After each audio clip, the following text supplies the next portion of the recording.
അബൂ ഹനീഫ റളിയല്ലാഹു അൻഹുവിന്റെ ഖബർ സന്ദർശിക്കുമെന്ന്. അതുപോലെ തന്നെ മഹാൻ മഹദി നഫീസത്തുൽ മിസ്രിയ റളിയല്ലാഹു അൻഹു, നഫീസത്തുൽ മിസ്രിയ റളിയല്ലാഹു അൻഹയുടെ അരികിലേക്ക് ഇമാം ഷാഫി റളിയല്ലാഹു അൻഹു തന്റെ ശിഷ്യന്മാരെ ദുആ ചെയ്യിപ്പിക്കാൻ വേണ്ടി പറഞ്ഞയച്ചിരുന്നു എന്ന് നമുക്ക് ചരിത്രത്തിൽ കാണാം. നിങ്ങൾ ആലോചിച്ച് നോക്കൂ സഹോദരന്മാരെ, സ്വാലിഹീങ്ങളെ കൊണ്ട് ദുആ ചെയ്യിപ്പിക്കുകയാണ്, അവരുടെ മഖാം സന്ദർശിക്കുകയാണ്, അവരുടെ ആവശ്യങ്ങളോടെ ബോധിപ്പിക്കുകയാണ്. നമ്മുടെ ആവശ്യങ്ങളൊക്കെ നമ്മളെ ബോധിപ്പിക്കുമ്പോൾ നമ്മുടെ മഖാമിൽ വന്ന് നമ്മൾ പറഞ്ഞാൽ, നമ്മുടെ ആവശ്യങ്ങൾ പറഞ്ഞാൽ അവിടെ പരിഹരിക്കപ്പെടും.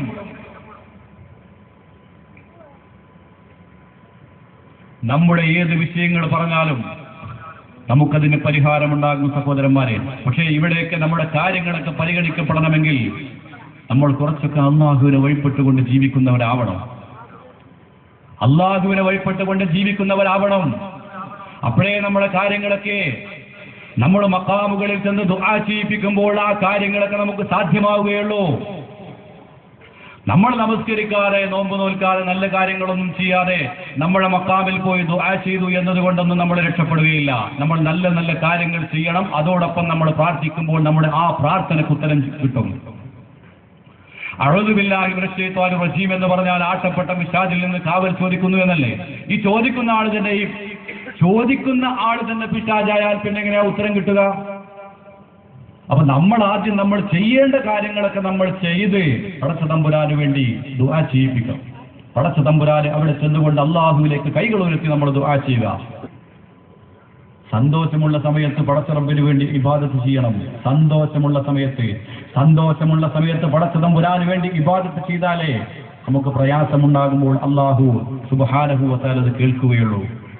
നമുക്ക് പ്രയാസപ്പെട്ട് നമുക്ക് കാര്യമായ അസുഖം വരുമ്പോൾ മഖാമുകളിലേക്ക് നമ്മൾ നേർച്ച ചെയ്തതുകൊണ്ട് മാത്രം രക്ഷപ്പെടുകയില്ല സഹോദരന്മാരെ. ഒരു കുപ്പി വിഷം വാങ്ങി നമ്മൾ ആ വിഷം കുടിച്ച് അതിൽ നിന്ന് രക്ഷപ്പെടാൻ വേണ്ടി യത്തീംഖാനയിലേക്ക് കുട്ടികൾക്ക് ഭക്ഷണം വാങ്ങിക്കൊടുക്കാൻ നേർച്ചയാക്കിയത് കൊണ്ട് രക്ഷപ്പെടുകയില്ല. നമ്മൾ ആദ്യം ചെയ്യേണ്ട കാര്യങ്ങളൊക്കെ നമ്മൾ ചെയ്യണം. ഞാൻ പറഞ്ഞു വരുന്നത് മഹാന്മാരെ ആദരിക്കുക, ബഹുമാനിക്കുക. ഇതൊക്കെ അഹ്ലുസുന്നത്തി വൽ ജമാഅയുടെ, നമ്മുടെ അഹ്ലുസുന്നത്തി വൽ ജമാഅത്തിന്റെ ആശയാദർശങ്ങൾ ഉൾക്കൊണ്ടുകൊണ്ട് ജീവിക്കുന്നവരാണല്ലോ നമ്മൾ. അത് നമ്മുടെ വിശ്വാസത്തിന്റെ ഭാഗമാണ് സഹോദരന്മാരെ. മഹാന്മാർക്ക് ഫളിലുണ്ട്, ശ്രേഷ്ഠതയുണ്ട്. നിങ്ങൾ ആലോചിച്ച് നോക്കൂ, സയ്യിദുന ഉമറുൽ ഫാറൂഖ് റളിയല്ലാഹു അൻഹു, ആ ഉമർ റളിയല്ലാഹു അൻഹു മരണപ്പെട്ട സമയത്ത് അബൂ ലുഅ്ലുഅത്ത് എന്ന് പറയുന്ന അടിമ, മജൂസിയായ അടിമയുടെ കുത്തേറ്റുകൊണ്ട് ദിവസങ്ങൾക്ക് ശേഷം ഉമർ റളിയല്ലാഹു അൻഹു മരിക്കുകയാണ്. ആ മരിക്കുന്ന സമയത്ത് ഒരുപാട് സഹാബാക്കൾ അവിടെയുണ്ട്. എല്ലാവരും പറഞ്ഞു, സുഹൈബ് ഇബ്നു സിനാനെ ഇമാമ നിർത്താം.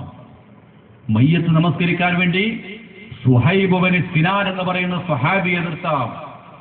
എന്തേ അതിന് കാരണം? തൊട്ടപ്പുറത്ത് മഹാനായ ഉമർ റളിയല്ലാഹു അൻഹുവിന്റെ മകൻ ഇബ്നു ഉമർ അപ്പുറത്തുണ്ട്. പ്രഗൽഭ സഹാബിയാണ്. ഈ പ്രഗൽഭ സഹാബി ഇബ്നു ഉമർ അപ്പുറത്തുണ്ടായിട്ട് പോലും പറയുന്നത് എന്താ? സുഹൈബ് ഇബ്നു സിനാനെ ഇമാം നിർത്തണം. എന്താ കാരണം എന്നറിയോ? നസലത്ത് ഫീഹി ആയത്തുൻ മിനൽ ഖുർആൻ, അദ്ദേഹത്തിന്റെ കാര്യത്തിൽ പരിശുദ്ധമായ ഖുർആനിൽ ഒരു ആയത്ത് ഇറങ്ങിയിട്ടുണ്ട്. എന്താ ആയത്ത്? അൽ ബഖറ സൂറത്തിലെ 207-ാമത്തെ വചനം, وَمِنَ النَّاسِ مَن يَشْتَرِي نَفْسَهُ ابْتِغَاءَ مَرْضَاتِ اللَّهِ وَاللَّهُ رَءُوفٌ بِالْعِبَادِ. അല്ലാഹു സുബ്ഹാനഹു വ തആല പരിശുദ്ധമായ ഖുർആനിലൂടെ പറയുകയാണ്. എന്താ പറയുന്നതെന്നറിയോ? അല്ലാഹുവിന്റെ റസൂൽ സല്ലല്ലാഹു അലൈഹി വസല്ലമ തങ്ങൾ മദീനയിലേക്ക് ഹിജ്റ പോയപ്പോൾ മക്കയിലാണ് സുഹൈബ് എന്ന് പറയുന്ന സഹാബി ഉള്ളത്. ആ സഹാബിയെ മദീനയിലേക്ക് ഹിജ്റ പോകാൻ ശത്രുക്കൾ സമ്മതിക്കുന്നില്ല. ശത്രുക്കൾ ഇവിടെ തടഞ്ഞു വെച്ചു. സുഹൈബ് ഇബ്നു സിനാൻ വല്ലാതെ വിഷമിച്ചു. മഹാനായ സുഹൈബ് ഇബ്നു സിനാൻ റളിയല്ലാഹു അൻഹു ശത്രുക്കളോട് പറഞ്ഞു, ഞാൻ എന്റെ പ്രവാചകരിലേക്ക് പോകട്ടെ, എന്നെ വിട്ടേക്ക്. അവർ ആ സമയത്ത് പറയുകയാണ്, നിന്നെ ഒരിക്കലും ഞങ്ങൾ മദീനയിലേക്ക് പറഞ്ഞയക്കുകയില്ല. അവസാനം അവർ പറഞ്ഞ ഡിമാൻഡ് എന്താണെന്നറിയോ? സുഹൈബ് റളിയല്ലാഹു അൻഹുവിനോട് പറയുന്നത്, മക്ക രാജ്യത്തെ വലിയ സമ്പന്നനാണ് മഹാനായ സുഹൈബ് റളിയല്ലാഹു അൻഹു. സുഹൈബ് റളിയല്ലാഹു അൻഹുവിനോട് പറയുന്നു, സുഹൈബ്, നിന്നെ മദീനയിലേക്ക് പറഞ്ഞയക്കണമെങ്കിൽ നാളിതുവരെ നീ സമ്പാദിച്ച സമ്പാദ്യമുണ്ടല്ലോ, ഇന്ന് വരെ നീ സമ്പാദിച്ച് കുന്നുകൂട്ടി വെച്ച സമ്പത്തുണ്ടല്ലോ, അത് മുഴുവനും ഞങ്ങൾക്ക് തന്ന മദീനയിലേക്ക് നിങ്ങളെ പറഞ്ഞയക്കാൻ സുഹൈബ് എന്ന് പറയുമ്പോൾ സമ്പത്തിന്റെ ഒരു ദിർഹം പോലും ബാക്കി വെക്കാതെ അല്ലാഹുവിന്റെ ദീൻ സംരക്ഷിക്കാൻ വേണ്ടി പുണ്യ നബിയുടെ അരികിലേക്ക് സുഹൈബ് റളിയല്ലാഹു അൻഹു പുറപ്പെടുകയാണ്. മുഴുവനും അങ്ങോട്ട് കൊടുത്തു. മുഴുവനും അങ്ങോട്ട് കൊടുത്തപ്പോൾ ശത്രുക്കൾ വിട്ടയച്ചു. മൂർത്ത പാറകൾക്ക് മുകളിലൂടെ സുഹൈബ് റളിയല്ലാഹു അൻഹു ഓടി. എങ്ങോട്ടെന്നറിയോ? ഹബീബായ നബി മുഹമ്മദ് മുസ്തഫ സല്ലല്ലാഹു അലൈഹി വസല്ലമ തങ്ങളുടെ അരികിലേക്ക്, അല്ലാഹുവിന്റെ റസൂലിന്റെ മുമ്പിലേക്ക് സുഹൈബ് വരുന്നതായ സന്ദർഭം. ആ സമയത്ത് അല്ലാഹുവിന്റെ റസൂൽ മദീനയുടെ വക്കിലേക്ക് ആളുകളെ പറഞ്ഞയച്ചു, സഹാബത്തിനെ പറഞ്ഞയച്ചു. ലാഭമുള്ള ആള് കടന്നു വരുന്നുണ്ട്, സഹാബത്തെ, ലാഭമുള്ള മനുഷ്യൻ കടന്നു വരുന്നുണ്ട്. സുഹൈബ് അടുത്തെത്തിയപ്പോൾ അല്ലാഹുവിന്റെ റസൂൽ പറയുകയാണ്, സുഹൈബ്, ഇന്നലെ നിങ്ങളുടെ കാര്യത്തിൽ ഒരു ആയത്തിലേക്ക് ഇറങ്ങി, വമിനന്നാസി മൻ യസ്തരി നഫ്സഹു ഇബ്തിഗാഅ മർളാത്തില്ലാഹ് വല്ലാഹു റഊഫും ബിൽ ഇബാദ്. മുഴുവനും അല്ലാഹുവിന്റെ മാർഗത്തിൽ ഇട്ടേച്ചുകൊണ്ട് ഉപേക്ഷിച്ചുകൊണ്ട് ആ സുഹൈബ് കടന്നു വരുന്നു. ആ സുഹൈബ് റളിയല്ലാഹു അൻഹുവാണ് ഇമാമ നിൽക്കുന്നത്. ആയത്തിറങ്ങിയപ്പോൾ സുഹൈബ് റളിയല്ലാഹു അൻഹുവിന് പ്രത്യേകതയുണ്ടായി. അതുപോലെ തന്നെ സ്ഥലത്തിന് പ്രത്യേകതയുണ്ട്. സഹോദരന്മാരെ, നമ്മുടെ വീട് നിൽക്കുന്ന സ്ഥലവും മഹാനായ ഈ വലിയ കാർലൂരുപ്പാപ്പ നവ്വറല്ലാഹു മർക്കദ മഹാനവറുകൾ അന്ത്യവിശ്രമം കൊള്ളുന്ന സ്ഥലം ഒരുപോലെയല്ല. നിങ്ങൾ കണ്ടിട്ടില്ലേ, അന്യമതസ്ഥരായ ആളുകൾ പോലും വളരെ ദൂരത്ത് ചെരുപ്പയച്ചു വെച്ചുകൊണ്ട് വന്ന് അവർ പ്രാർത്ഥിച്ചു പോകുന്നത് എന്തൊരു ബഹുമാനം, എന്തൊരാദരവ്. പല വീടുകൾ, നിങ്ങളെയൊക്കെ പ്രദേശത്ത് പല വീടുകൾ, സ്ഥലങ്ങൾ നമ്മൾ വാങ്ങുമ്പോൾ അവിടെയൊക്കെ ഉണ്ടല്ലോ കബറുകൾ. എന്തേ ആരും അവിടെ പോയി ഒന്നും ആവശ്യം പറയാത്തത്? പല ആവശ്യങ്ങളും നമുക്കുണ്ടല്ലോ, എന്തേ ആ സ്ഥലങ്ങളിലൊന്നും നമ്മൾ പോകാത്തതും മറ്റുള്ള കബറുകളുടെ അരികിൽ പോയി പ്രാർത്ഥിക്കാത്തതും? നിങ്ങൾ ആലോചിച്ച് നോക്കൂ. സ്ഥലങ്ങൾക്ക് പ്രത്യേകതയുണ്ട്, ആളുകൾക്ക് പ്രത്യേകതയുണ്ട്. എല്ലാ പ്രവാചകന്മാരും ഒരേപോലെയല്ല, എല്ലാ സഹാബികളും ഒരുപോലെയല്ല, എല്ലാ ഔലിയാക്കളും ഒരുപോലെയല്ല. നമ്മളും ഔലിയാക്കളും വ്യത്യാസമുണ്ട്. ദജ്ജാല് പ്രവേശിക്കാത്ത ചില സ്ഥലങ്ങളെ പുണ്യപ്രവാചകർ സല്ലല്ലാഹു അലൈഹി വസല്ലം തങ്ങൾ പറഞ്ഞു തന്നു. മക്കയിൽ ദജ്ജാല് കടക്കുകയില്ല, മദീനയിൽ ദജ്ജാല് വരികയില്ല, ബൈത്തുൽ മുഖദ്ദസിൽ ദജ്ജാല് വരികയില്ല, ത്വായിഫയിൽ ദജ്ജാല് വരികയില്ല. മക്കയിൽ ദജ്ജാൽ വരികയില്ല എന്ന് പറയാൻ കാരണം മക്കയ്ക്ക് ഫളലുണ്ട്, ശ്രേഷ്ഠതയുണ്ട്, അവിടെയാണ് കഅബയുള്ളത്. മദീനയിൽ വരികയില്ല എന്ന് പറയാൻ കാരണം മദീനയ്ക്ക് പ്രത്യേകതയുണ്ട്. മസ്ജിദുൻ നബവി എവിടെയാണുള്ളത്? ദാറുൽ ഹിജ്റ അതാണ്. ബൈത്തുൽ മുഖദ്ദസിന് പ്രത്യേകതയുണ്ട്. എന്താ പ്രത്യേകത? 16 അല്ലെങ്കിൽ 17 മാസക്കാലം അല്ലാഹുവിന്റെ റസൂൽ ഖിബലയായി ഉപയോഗിച്ച പള്ളിയാണത്. ചുറ്റുഭാഗത്തും ധാരാളം അംബിയ മുർസലികൾ അന്ത്യവിശ്രമം കൊള്ളുന്ന സ്ഥലമാണ്. പിന്നെ പറയുന്നത് തുവാ താഴ്വരയാണ്. അവിടെ ആരും മരണപ്പെട്ട് കിടക്കുന്നില്ല. പിന്നെ എന്തേ അവിടെ പിശാച് കിടക്കാതിരിക്കാൻ കാരണം? അതാണ് നമ്മൾ മനസ്സിലാക്കേണ്ടത്. ഹൽ അതാക ഹദീസ് മൂസാ ഇദ് നാദാ റബ്ബുഹു ബിൽ വാദിൽ മുഖദ്ദസ് തുവാ. പരിശുദ്ധമായ തുവാ താഴ്വരയെ കുറിച്ച് ഖുർആൻ പറയുന്നു.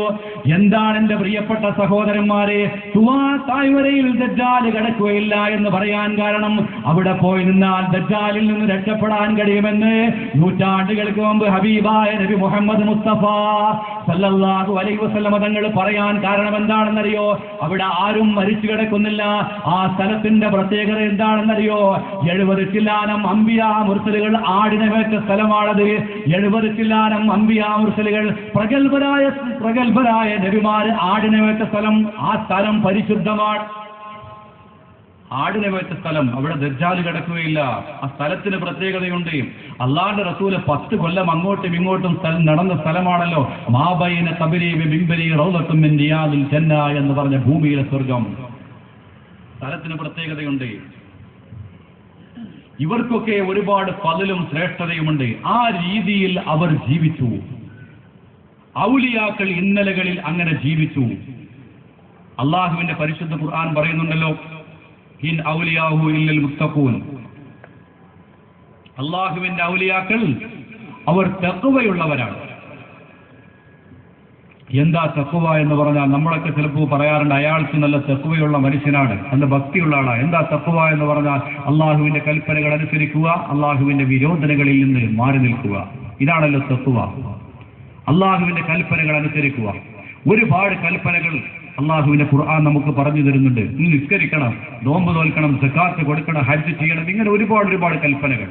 ഒരുപാട് വിരോധനകളുണ്ട്. വ്യഭിചാരങ്ങൾ അടുക്കരുത്, കള്ള് കുടിക്കരുത്, അനാവശ്യ സംസാരത്തിൽ ഏർപ്പെടരുത്, ഗീബത്ത് പറയരുത്, നമീമത്ത് പറയരുത്, ഒരുപാട് വിരോധനങ്ങൾ. ഇതിൽ നിന്നൊക്കെ മാറി നിൽക്കുന്നവർക്കാണ് തഖ്വയുള്ളവർ എന്ന് പറയുന്നത്. നിങ്ങൾ ആലോചിച്ച് നോക്കൂ, അവർ ഇന്ന ഔലിയാഹു ഇല്ലൽ മുത്തഖൂൻ, അവർ സൂക്ഷ്മതയുള്ള ആളുകളാണ്, സൂക്ഷ്മതയുള്ള ആളുകളാണ്. മഹാനായ ഇമാം ബുഖാരി റളിയല്ലാഹു തആല അൻഹു അസഹുൽ കുതുബി ബഅദ കിതാബില്ലാഹി സ്വഹീഹുൽ ബുഖാരി എന്നാണ്.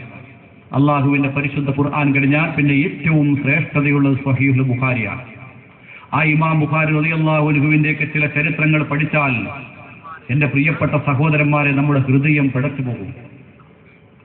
ഇമാം ബുഖാരി റളിയല്ലാഹു അൻഹുവിന്റെ ചരിത്രത്തിൽ കാണാം, അദ്ദേഹത്തിന്റെ ഒരു സ്വഭാവമുണ്ട്.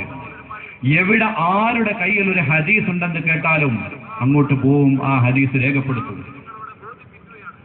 അങ്ങനെ ജീവിച്ചിരിക്കുന്ന ഒരു പഴയ മനുഷ്യന്റെ കയ്യിൽ ഒരു ഹദീസ് ഉണ്ടെന്ന് വിവരം അദ്ദേഹത്തിന് ലഭിച്ചു.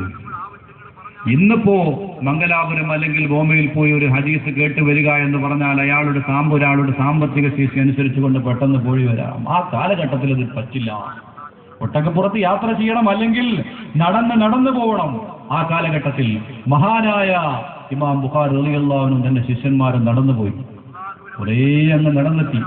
ഒരു പഴയ മനുഷ്യന്റെ കയ്യിൽ ഒരു ഹദീസ് ഉണ്ട്, റസൂലുള്ളാഹി പറഞ്ഞ ഒരു വാചകമുണ്ട്, അതൊന്ന് രേഖപ്പെടുത്താൻ വേണ്ടി നടന്ന് അവസാനം ഇദ്ദേഹത്തിന്റെ വീട്ടിലെത്തി ഇയാളെ കണ്ടു, സലാം പറഞ്ഞു. ഹദീസ് ചോദിച്ചില്ല, ഹദീസ് ചോദിക്കാതെ തിരിച്ചു പോരുകയാണ്. ശിഷ്യന്മാരാകെ അത്ഭുതപ്പെട്ടു. പടച്ചവനെ, ഇത്രയേറെ ദൂരെ നടന്നു പോയിട്ട് എന്തേ ഉസ്താദ് അദ്ദേഹത്തിന്റെ ഹദീസ് ചോദിക്കാതിരിക്കാൻ കാരണം? അവർ ചോദിച്ചില്ല, തിരിച്ചു പോരുകയാണ്. ഉസ്താദും ശിഷ്യന്മാരും തിരിച്ചു പോരുകയാണ്. പോരുന്ന വഴിയിൽ വെച്ചുകൊണ്ട് ശിഷ്യന്മാർ ചോദിച്ചു, അതല്ല ഉസ്താദെ, നമ്മൾ ആ മനുഷ്യന്റെ കയ്യിൽ ഒരു ഹദീസ് ഉണ്ടെന്ന് കേട്ട് ആ ഹദീസ് സ്വീകരിക്കാൻ വേണ്ടിയാണല്ലോ നമ്മൾ അങ്ങോട്ട് പോയത്. എന്തേ ഉസ്താദ് അയാളുടെ ഹദീസ് ചോദിക്കാതിരിക്കാൻ കാരണം? ഇമാം ബുഖാരി റളിയല്ലാഹു അൻഹു ചോദിച്ചു, നമ്മൾ ആ വീട്ടിലേക്ക് ചെന്ന സമയത്ത് ആ മനുഷ്യൻ ചെയ്തിരുന്ന പ്രവർത്തനം നിങ്ങൾ ശ്രദ്ധിച്ചോ? ആ സമയത്ത് ഇവരിങ്ങനെ ആലോചിച്ചു. ആ സമയത്ത് ഇവർ കയറി ചെല്ലുന്ന സമയത്ത് അദ്ദേഹം ചെയ്യുന്ന ഏർപ്പാട് എന്താണെന്നറിയോ? ഒരു കാലിപ്പാത്രം ഇങ്ങനെ പൊക്കി കാണിച്ചു കൊടുക്കുകയാണ്.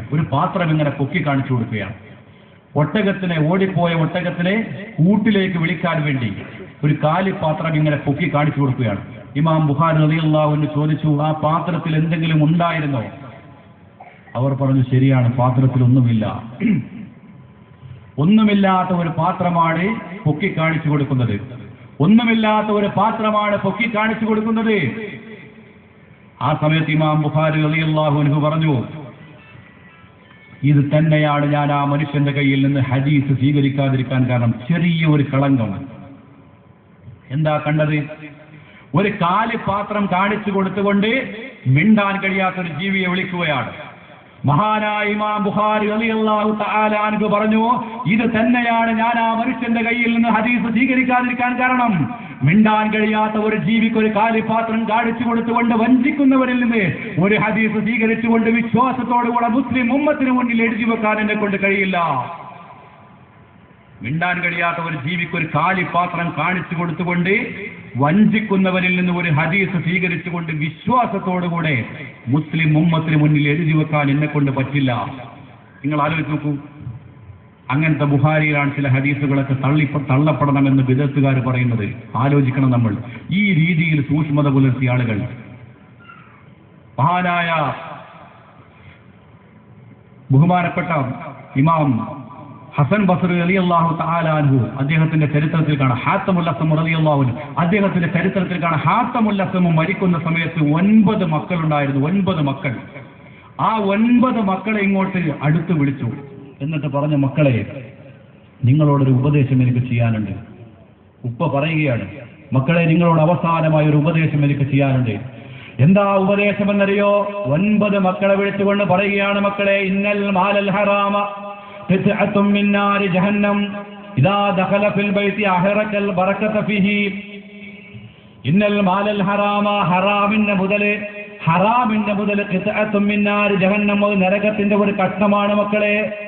ഇദാ ദഖല ഫിൽ ബൈതി, അതൊരു വീട്ടിലേക്ക് കടന്നു വന്നാൽ അഹറകൽ ബറകത ഫീഹി, അവിടെ ബറക്കത്ത് നശിച്ചു പോയി. അതുകൊണ്ട് എന്റെ പൊന്നു മക്കളെ തൊട്ടുപോകരുത്. ആ രീതിയിൽ ഒരു പിതാവ് മക്കളെ ഉപദേശിച്ചാൽ മാന്യന്മാരായി അവർ ലോകത്ത് കടന്നു വരികയാണ്. നമ്മളൊക്കെ എന്താ വസിയത്ത് ചെയ്യുക, എന്റെ കെട്ടിടം സംരക്ഷിക്കണം, എന്റെ തോട്ടങ്ങൾ സംരക്ഷിക്കണം, ഇതൊക്കെ പറയുന്നതിന് പകരം ഹാത്തമുൽ അസ്മർ റളിയല്ലാഹു അൻഹു പറയുകയാണ്, മക്കളെ ഹറാമിന്റെ മുതൽ നമ്മളെ വീട്ടിലേക്ക് കൊണ്ടുവരരുത്, അവിടെ ബറക്കത്ത് നശിച്ചു പോകും.